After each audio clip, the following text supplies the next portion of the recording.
तो घूमते हम आ गए आजमगढ़। आजमगढ़ वही जगह है जहाँ से भोजपुरी के स्टार सांसद निरहुआ चुनाव जीते। लगभग 2 साल से वो जनता के बीच में है। 2 साल बाद एक बार फिर से भाजपा ने उन्हें टिकट दिया है और उन्हें सपोर्ट करने के लिए भोजपुरी फिल्म इंडस्ट्री की सबसे मशहूर अभिनेता आम्रपाली दुबे यहाँ आजमगढ़ में घर बना लिया है। आपसे एक इंटरव्यू में हमने बात की थी 2 साल पहले, तो आपने कहा था इस बार तो जिता के जाएंगे, जिता के ले भी गए आप, लेकिन इस बार अभी जनता का रुख कैसा है भोजपुरी फिल्म इंडस्ट्री को उसी स्टार इसको आम्रपाली जिताने आई तो जिता देंगे।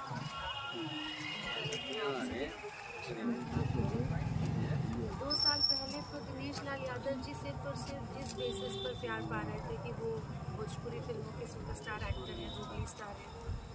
और इस बार उसके साथ साथ एक और प्लस पॉइंट ये है कि उन्होंने अपने